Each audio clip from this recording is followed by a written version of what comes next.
Perkenalkan Bu, saya dengan Dokter Dea yang jaga poliklinik hari ini. Hari ini saya akan melakukan pemeriksaan neurologis pada anak Ibu. Apakah Ibu mungkin sebelumnya bersedia? Bersedia, Dok. Bersedia ya Bu ya. Di sini sebelum melakukan pemeriksaan saya akan melakukan cuci tangan 6 langkah terlebih dahulu.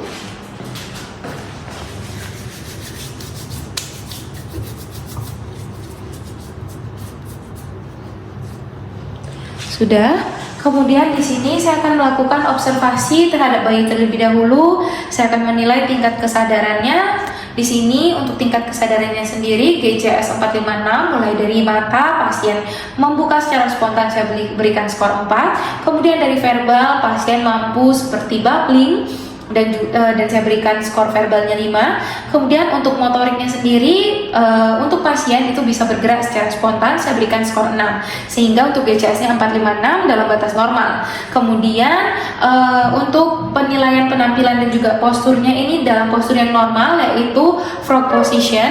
Kemudian selanjutnya di sini saya akan melakukan pemeriksaan kepala mulai dari observasi bentuknya dan juga membandingkan dengan orang tua ataupun keluarga. Nah, di sini untuk bentuknya sendiri, bentuknya simetris dari kepala, tidak ditemukan adanya pembesaran pada kepala, dan juga di sini saya akan melakukan pengukuran lingkar kepala dan menyimpulkan apakah kepala dari bayi normal, mikrosefali ataupun makrosefali. Baik, di sini saya akan mulai pemeriksaannya. Mulai dari tonjolan yang paling menonjol di belakang kepala yaitu pada occipital, kemudian pada bagian frontal. Nah, untuk hasilnya sendiri saya dapatkan di sini 33,5, jadi masih dalam batas normal dan tidak ditemukan adanya makrosefali, mikrosefali ataupun anencefali. Lalu selanjutnya di sini saya akan melakukan palpasi pada fontanel mayor dan juga fontanel minor. Di sini untuk fontanel mayornya. Baik, kemudian untuk fontanel minornya. Nah, ini untuk fontanel minor itu dia sudah mulai menutup ya. Baik, di sini setelah saya sudah meraba fontanel mayor dan juga fontanel minor, itu untuk fontanel minornya sudah mulai menutup, tetapi untuk fontanel mayornya memang sudah menutup tapi masih perlahan. Ya, kemudian di sini untuk pemeriksaan neuromuskular pada anak, saya akan memeriksakan tonus dan juga refleks pada tendon ekstremitas superior. Nanti saya akan mengetuk menggunakan palu refleks pada bagian tendon biceps brachii. Di sini akan saya mulai. Nah, normal ya, ketika saya ketukkan pada tendon biceps brachii-nya itu, pasien melakukan fleksi pada tangannya. Kemudian selanjutnya saya akan melakukan pemeriksaan tonus dan refleks tendon ekstremitas inferior, yaitu pada patelanya akan saya ketuk. Nah, normal ya untuk refleksnya sendiri. Kemudian selanjutnya di sini saya akan melakukan pemeriksaan respon traksi. Nah, di sini saya sudah menidurkan bayi dalam posisi supinasi. Kemudian nanti saya akan memegang kedua tangan bayi pada pergelangan tangan dan secara perlahan anak saya tarik sampai dia posisinya duduk seperti ini. Nah, normalnya pada bayi nanti ketika ditarik bagian pergelangan tangannya dia akan merespon dengan duduk. Kemudian setelah itu saya akan melakukan pemeriksaan suspend ventral, di mana nanti bayi saya tidurkan dengan posisi pronasi. Kemudian telapak tangan pemeriksa itu menyanggah badan bayi pada bagian dada seperti ini.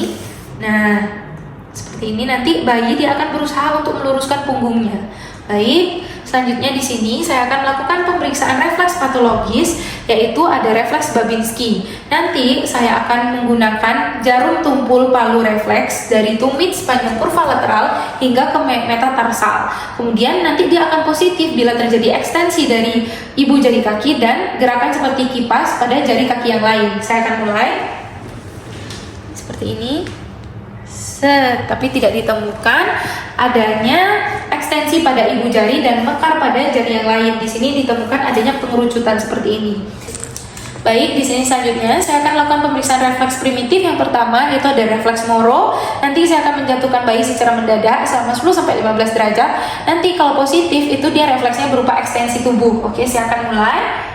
Nah, terlihat bayi ketika saya jatuhkan secara mendadak itu memberikan respon ekstensi pada ekstremitasnya. Kemudian selanjutnya saya akan melakukan pemeriksaan refleks hisap. Nanti saya akan mengusap bibir, kemudian usapan pada pipi nanti akan menghasilkan refleks mencucu berupa gerakan mulut ke arah stimulus. Oke.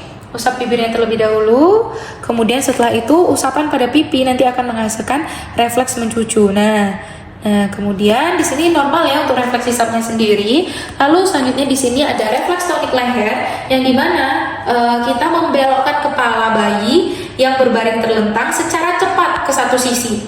Secara cepat kita belokkan, set.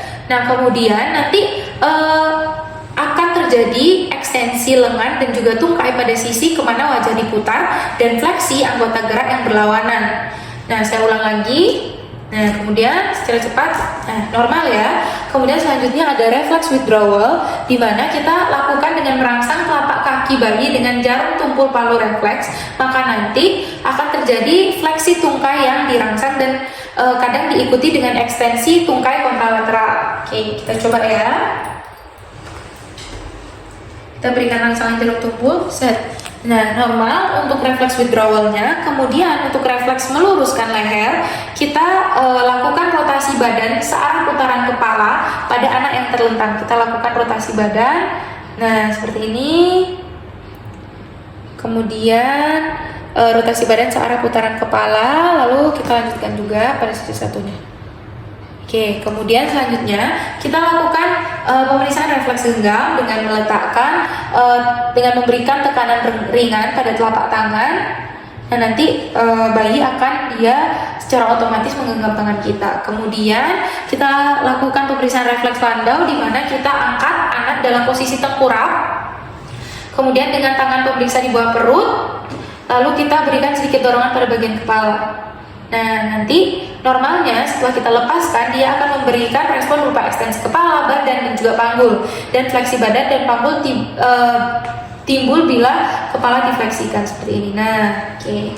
Kemudian setelah itu kita lakukan pemeriksaan refleks parasut di mana nanti bayi kita topang pada posisi tengkurap, kemudian kita mendadak dijatuhkan serupa akan terjun dalam jarak pendek. Nanti dinyatakan positif apabila kedua lengannya itu diluruskan dan seluruh jarinya mengembang seperti ini. Kemudian selanjutnya ada refleks menapa. Kita tegakkan badan dengan condong ke depan, kemudian telapak kaki menyentuh permukaan datar. Nah, seperti ini. Lalu selanjutnya kita lakukan pemeriksaan refleks meningeal, di mana tangan pemeriksa kita tempatkan di bawah kepala pasien yang sedang berbaring. Kemudian setelah itu satu tangan di dada, lalu kita tekuk kepala pasien. Usahakan agar dagunya menyentuh dada. Nah, sudah. Nah, ini sudah menyentuh dan tidak ditemukan adanya tahanan sehingga kaku kuduknya negatif. Lalu selanjutnya untuk Kenwick sign ini penderita kita minta untuk berbaring, kemudian salah satu pahanya kita fleksikan hingga membentuk sudut 90 derajat. Lalu setelah itu kita luruskan lagi hingga membentuk sudut 135. Nah, ekstensi di sini pasien mampu membentuk sudut 135. Apabila tidak mampu, itu artinya ada tanda-tanda patologis. Dan selanjutnya kita lakukan pemeriksaan Brudzinski. Brudzinski 1 terlebih dahulu, tangan ditempatkan di bawah kepala yang sedang berbaring seperti ini. Kemudian kita tekuk kepala, fleksi hingga mencapai dada. Tangan satunya kita letakkan di dada pasien untuk mencegah diangkatnya badan. Nah, seperti ini. Nah, kalau tandanya Brudzinski positif itu bila ditemukan adanya fleksi pada kedua tungkai, tapi pada pasien ini tidak ditemukan adanya fleksi pada kedua tungkai.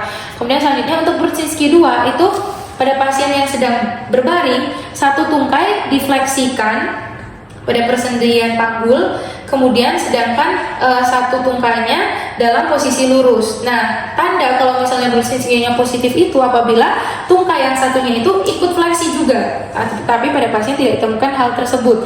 Kemudian untuk Brudzinski 3 itu kita tekan os zigomatikumnya. Nanti interpretasinya itu kalau Brudzinski 3-nya positif akan terjadi fleksi involunter ekstremitas superior dengan lentangan yang fleksi. Nah, kita tekan os zigomatikumnya, tapi tidak ditemukan adanya fleksi sehingga Brudzinski 3-nya negatif. Kemudian kita lanjutkan ke Brudzinski 4. Caranya itu dengan menekan simfisis pubis. Nah, seperti ini kita tekan. Kemudian kalau misalnya dia positif, nanti akan ditemukan adanya gerakan fleksi involuntir pada ekstremitas inferior atau pada kaki. Nah, sekian untuk pemeriksaan neurologis pada bayi hari ini. Tidak ditemukan adanya tanda-tanda patologis dan pasien tampak sehat sehingga hasil dari pemeriksaannya itu seluruhnya normal. Sekian dan terima kasih.